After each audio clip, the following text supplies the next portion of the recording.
November 23rd, 2022.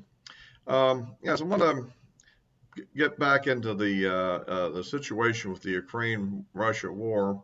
I kind of led off with that last time, and then we basically, did an election update. And by the way, to the end of this video, I will make some update on the election. But the main focus here is kind of where we're heading with this conflict. A variety of things have happened. One thing is, of course, the Russian army is withdrawn from the west bank, west side of the river, the Dnieper River, and have moved have moved somewhere back from that. I think it's unclear exactly where this 20-some 5,000 troops have gone to at this point. I could probably say where the smart thing for them to put them, but that's another issue. Whether they did anything smart. I mean, this whole conflict probably wasn't too smart from a certain point of view, you might say. Um, so the Ukrainians apparently have launched some kind of a commando raid on a peninsula on the far end of Crimea, and I'm not sure, where that's going. I would think the Russians would be able to repulse that, but we'll see on that one. And like I said, the other thing that we're kind of waiting for is to see what's going to develop later. So, for one thing, a Russian figure had made a statement on TV claiming that Russia was not at all ready to launch another offensive in the near term. And this person was a strong supporter of the war effort previously. And that could have a couple of different implications. On the other hand, our own chairman of the Joint Chiefs, General Milley, apparently had made a leak to the New York Times suggesting that the Ukrainians have pretty much achieved all they can achieve for the time being, and it might be a good time to start negotiations. And then publicly, he then went out and made a speech that sounded like he was going the other directions about how the Russians failed everywhere and Ukraine wins everywhere and all that kind of thing, which probably means he's under some political pressure that maybe somebody in the White House didn't exactly like what he had to say. So anyway, by the way, if you like these videos, please give me a like. It helps with the algorithm and hopefully get some people to see these new people. Any subscriptions out there would be appreciated for the new people that you see it. And of course, you can send links to other people to let them know about it. Yeah, okay, so that kind of is an interesting kind of situation here, where on the one hand, our general, is saying, maybe it's time to pull back, and the Russian is saying something else. But remember, deception is a big part of this conflict. I probably, in my life, of all the conflicts I've watched, I've never seen one with a propaganda level quite at the level of this one. I mean, every day hundreds of Russian troops are killed. It's just like amazing. The Ukrainians know this for sure. I don't know how they know, but do they count the bodies with a drone or what? I don't know. Anyhow, that's what they claim. And on the other hand, the Russians are claiming that they're doing all these destructive things too. So we're left with a little bit of confusion. On the other hand, we know about that there's been a lot of mobilization of Russian troops, and what to me is very unclear is the exact status of the Russian army at this point. And what I'm getting at is that, okay, we all know that last spring, late winter and then spring, the Russians launched a massive invasion on several different axes into Ukraine. And ultimately, after several weeks of heavy fighting, were repulsed with significant losses. We all know that. We all know that except in the south, near Kherson, and in the east, in the Donbass region, the Russian army pretty much pulled out of there. And we also know that some units came back in to launch attacks into the Donbass and got as far as Izium and so forth, and on the map. And then their offensive ground to a halt. And then during this time, of course, the Ukrainians received massive amounts of NATO aid, mostly U.S., and all kinds of weapons, 155 millimeter howitzers, the MRLS rocket launchers, and all these weapons. Okay, and then at that point, and there were a lot of troops that had been taken to NATO countries and trained and then put back into combat. At that point, the Ukrainians had launched some significant offensives in Kharkiv, particularly, and which was an area that was lightly defended by the Russians, and the Russians pretty much just pulled out of that area rather than getting massacred, and so that was a big victory for Ukraine. And then what we had seen since then was a big battle of attrition on the west side of the bank, and essentially one of the reasons the Russians pulled back, I think, was because the precision weapons allowed the Ukrainians to blow up their bridges to the point that they were basically just rafting stuff back and forth across there. It became increasingly difficult to supply the troops, and I think that they felt they would eventually get trapped and suffer substantial losses, so they decided to basically just withdraw. And another reason to withdraw is that they need a strategic reserve, and so I think that's what they're doing. So the question is, I just saw something on the internet.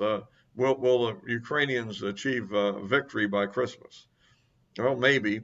But on the other hand, the question is, there's also the issue of the Russian offensive idea. I mean, certainly Colonel McGregor, who is a military expert, somewhat of a dissident within the U.S. community, has been putting the idea out for a long time that the Russians are going to launch this massive offensive within a matter of weeks that is going to be a decisive blow against the Ukrainians. And I have, well, of course, the mainstream commentary here with people like General Keane of the Institute for the Study of War and all the media is that this is impossible, that the Russians are really in bad shape and they couldn't even begin to do this. So you see the paradox.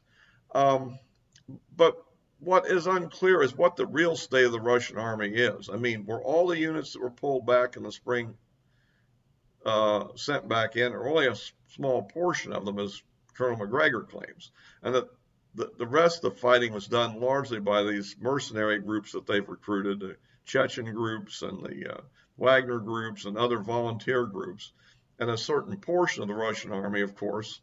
There's certainly elite units that were in there. And the rest of the army was back in the home front, absorbing 150,000 or so conscripts who were brought up in the spring, and presumably being trained and integrated into those units. So if the Russians have a substantial force of units that have not been committed, there is a possibility that once the ground freezes, they could launch some sort of an offensive. The other thing we have to look at is the 318,000 reservists that are pulled up. And people keep mixing the term conscript and reservist. A conscript is somebody who's coming out of civilian life, probably as like a high school graduate level person, and brought into the army and trained from scratch, okay? Coming in with no experience. The reservists are people who had served their tour in the Russian army, have been discharged into civilian life, they've been living in civilian life for a significant period of time, and are now recalled to service. Similar to our own inactive reservists, which, for instance, in the Afghan war, remember the stop-loss people that were brought back and put into service? These are like that. Except, and so in some cases, we know already many of these people have been actually sent into the units that had suffered casualties in the battles in Ukraine, and to basically bring these units up to some kind of strength, okay? There are other incidents where it seems that some battalions of these people were just put together with a small cadre force and deployed, and one battalion suffered some severe losses, and that got a lot of hoopla. However, it's not unlike, in a full-scale war, it's not unlikely that a single battalion could suffer some severe losses. What about our Hamburger Hill battle in the Vietnam War, in which they took about 50% casualties, and that was not some scratch group. That was a paratrooper unit that happened to. So, I mean, I'm just saying, we got to be objective about what our foe actually is capable of doing. Um, okay, so with that said, the 300,000 reservists some of them are being integrated into existing combat units to bring them back up to strength to replace the losses. Others are basically being trained in places like Belarus and inside of Russia, and presumably organized into some kind of formations. And these are not like National Guard units in the United States in the sense that they're coming into an already predefined organizational structure that they train with on an annual basis and have monthly drills and things like that. That's not what this is. These units are kind of being built from scratch the way I see it. Some of them are being used for support personnel and so forth because, I mean, if you're going to put this together, you've got a lot of old tanks that are being taken out of storage, and there's probably a lot of mechanics work to get those up to running condition. It's not that it can't be done, but it doesn't happen overnight, okay? So, and these are all things to consider on what might happen.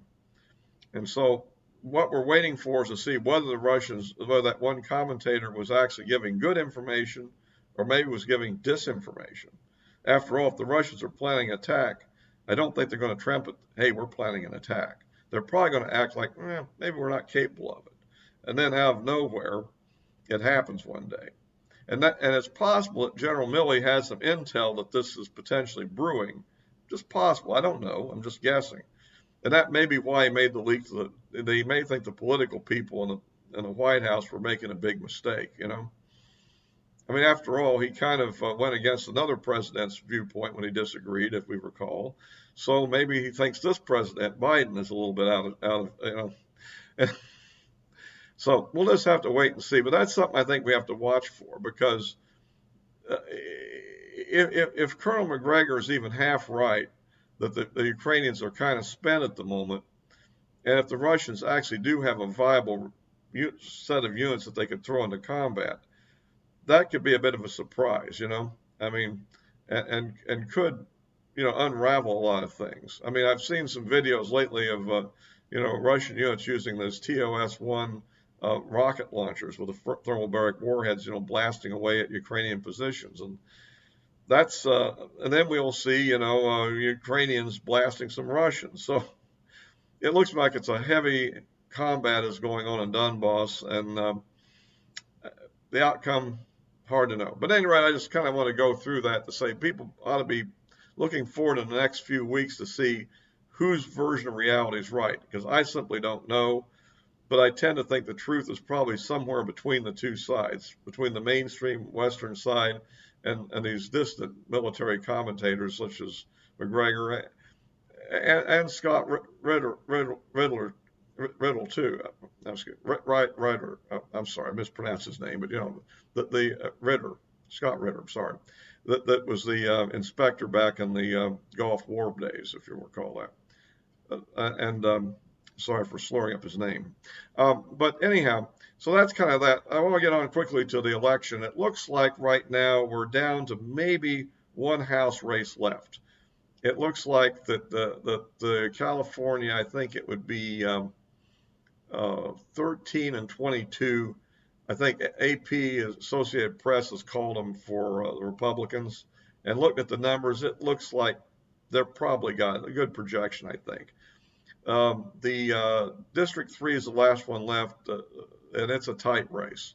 Right now, the Republicans still ahead by about 0.6%, roughly 700 votes, down from about 850. We went up from 93% in to 96% in, or something like that. So, if the trend continues, I think, I guess it could go either way. Hopefully, the Republican will be able to win it, although it may end up being a recount scenario or something. I hope not, but you never know. This one's a pretty tight one so far, but we'll see how it turns out. But it does look like the Republicans have been holding in there. So it looks like we've got 221 seats, with one still being decided. At least we're currently in the lead as of this recording. Of course, that could change by tomorrow. And so, anyway. And I can put updates to this in the description below like I did on a previous video, if anything changes. As always, I'll post these on Rumble as well. And of course, you get updates from my thinking on a lot of things by following me on social media. The address is below. I post most frequently on Twitter, and now Twitter is becoming more of a free speech platform. That will be probably a much better place to operate on. Um, so until next time.